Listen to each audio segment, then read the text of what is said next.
to start this off, I just wanted to go ahead and ask you, how's your day going? So far, so good. Awesome.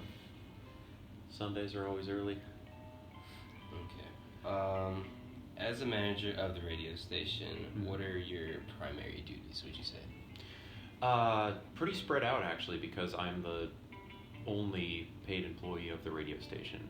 So everything from scheduling DJs to making sure the transmitter works to maintaining our daily underwriting logs to helping with the tech end of things, maintaining the studio, trying to build up the podcast studio, things like that.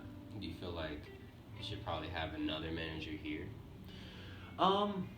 Well, I'm not sure if it would be like a two managers position, or I think there are definitely ways to do it. So Possibly like smaller employees, maybe. Possibly like break down and delegate the different duties, so you'd have like one person in charge of like fundraising, or one person who's the tech specialist or something like that. But it's definitely doable with one person. It's just it's a multifaceted job. Okay. So what do you personally feel are the biggest struggles of being a manager, and I guess furthermore being the only manager here of a small community radio station? For me, the toughest thing is just organizing the volunteers and trying to keep everyone happy. When you get that many people involved, somebody's always unhappy. Especially with you being like the only person. Yeah, so just trying to juggle that and do what I need to do to keep the volunteers happy. Well, I guess just a personal question. Do you have like another job on top of this as well? Yeah, a couple. So then, it's probably it's super busy for you then. Yeah, I stay pretty busy. Okay. What other secondary duties do you have? Like you have your primary, and then what do you got to do under that? I think I mentioned like cleaning the station. Yeah, well, I need to get around to that right now. I mean, you can have volunteers do that. Yeah, absolutely. And we sometimes get people doing community service and stuff who help with that kind of thing. Oh, so you can do community service here. Mm-hmm. Okay, that's awesome. All right. But I guess secondary stuff often comes in because I'm on call a lot. So if somebody has an issue making a file play on the computer or something, so it's almost like you're a landlord too. Yeah, kind of. Yeah.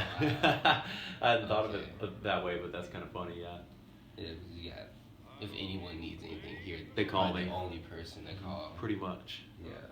Wow. It would be useful if you did have some other people up here. Yeah. Well, we do have some volunteers who are very, very helpful with that stuff. Very dedicated. Yeah. Okay. I know Chuck, who's often here in the mornings, most days, fields a lot of. Is that guy that was here last time? Yeah. Older guy. Yes. Mm-hmm. All right. Sarah May Paul and her husband Ian are also very, very helpful. Okay. That's awesome. Let's see here. How would you improve upon some of the issues that you have here, being the only manager? I go back and forth on ideas all the time. I kind of feel that there's a way, and I'm not sure exactly how it would break down, but I think there would be a way to have a management team rather than one person. And I think the difficulty in the past to that, the impediment to that, has been how do we afford it? Yeah. It's the money, as things so often are. I guess if they increase the managers, they might have to also decrease your pay a little bit.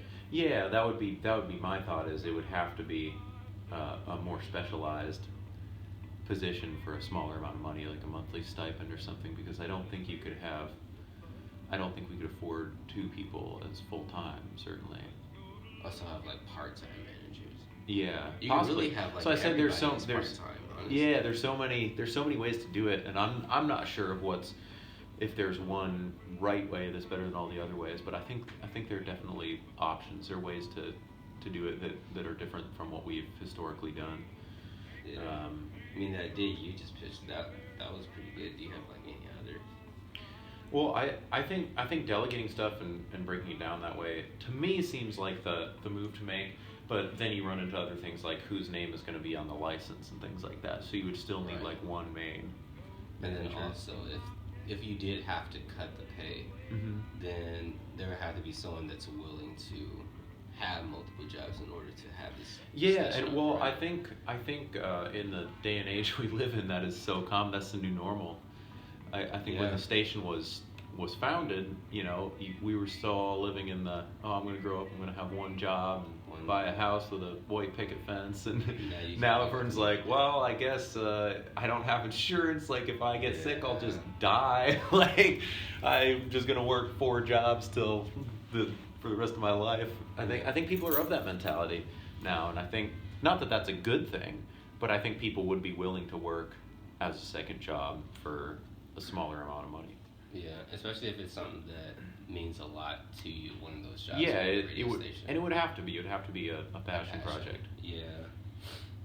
I mean, I guess one way that you could do it is just having that one job just give you so much happiness, I guess. Yeah, If yeah, you and can I find the think happiness in your job and not so much in money, then I guess I think you that's what it would. that way. But You would have to be. I don't think you can have a family though. It'd be hard to support a family. It'd be very hard. It's hard to support a family doing pretty much anything these days, unless you get really lucky. Yeah, honestly. You It's just getting more expensive. Jobs paying a little bit less. Yeah. Yeah. What was that chart they show? It's like, I think it's like, I can't remember the percentage, but it's like some crazy percentage of workers just can't even afford housing anywhere in the U.S. Housing gets so much more expensive. It was so much cheaper before. Yeah, So and luckily much we cheaper. live in a part of the country where it's comparatively cheap too. Yeah. Like when I lived back in New York, it's like Oh yeah, New York, crazy. California, places California, yeah, that are like beautiful like that. or like Tourist- high density populations Yes. if they're strongman. Yeah, I've heard like San Francisco is the worst in the country. And then the pay will be bad too. I think the pay will be bad, and then you would also have these high renting prices. Like I heard a radio story actually on NPR not too long ago about this woman who had like a good job, like paying I want to say it was like $85,000 a year, and it was like in San Francisco, and she had to commute because she couldn't afford an apartment like on that. Yeah, dang, I was like, oh man, that says something, honestly. that says our economy is broken, Yes. our healthcare system. Not to get too political with this Yeah, interview, not but to get too political. Oh man. But let's see.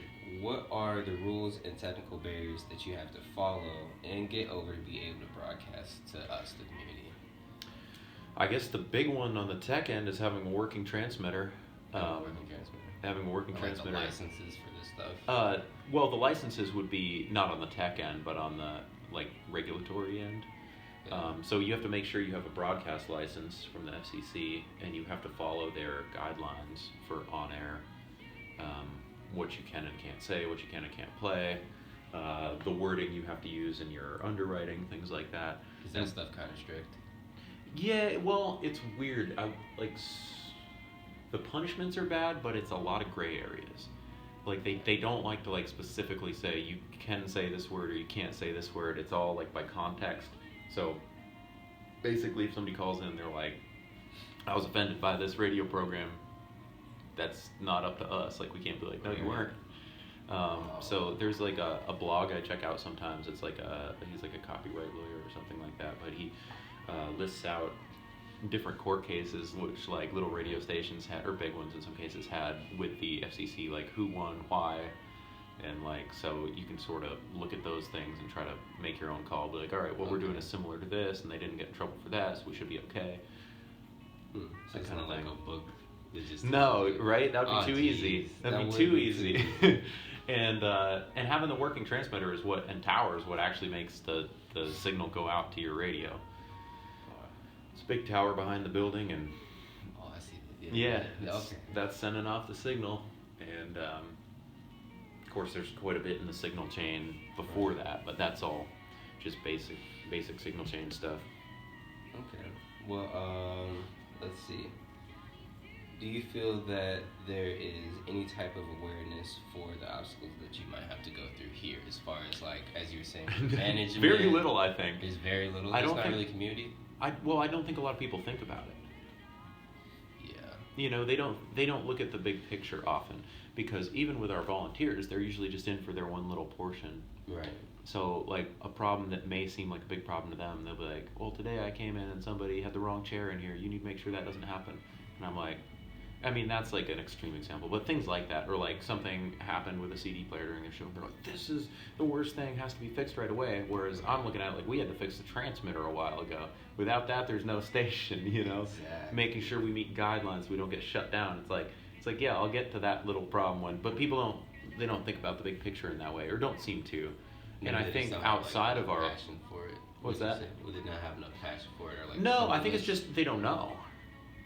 Like sometimes I'll pop my head in and be like, "Hey, we have to do this like for the government." People are like, "Wait, what?" I'm like, "Yeah, we gotta." Wow. It's just I think in the outside community, outside of volunteers, people would know even less. Yeah, we absolutely. Because I never thought about it until I had this job. It never occurred to me what went into regulating a broadcast. So there's just like not a big enough community that knows exactly what you have to do in here. Yeah, and well, why would there be? There's not many people who have this job, So it's like. Yeah, speaking more on a realistic end. Yeah. Yeah, it's there's a lot of stuff that I didn't realize I was going to encounter when I came in that I did encounter. Wow. So, yeah, definitely a unique job. Honestly, it is. I guess the last question here. What would you do to improve upon any of the conditions that we just talked about? I like the idea of having a management team. I think that's a big one for me. Other than that, I think what I've got to do is just keep, stay the course, keep doing the little incremental things I can. It often takes longer than I want to get problems solved, but eventually we get there. And I think what I have to do is keep chipping away, try to get more underwriting come in so we can get more money, try to make the pledge drive successful, fundraisers successful, because at the end of the day, the money is what allows us to do what we're doing here and can solve a lot of problems. Like, if our air conditioner breaks or something, we need money to fix that. If, we need to buy a new computer, unless somebody donates it, we need money to fix that.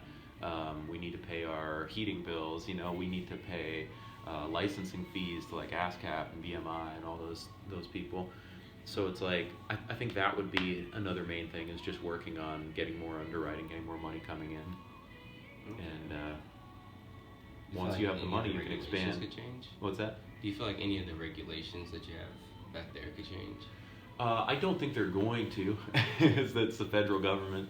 Yeah. And most of them make quite a bit of sense. And that stuff, like a lot of it, like for example with like wording, underwriting spots, it's like once you get used to it, it's not terrible.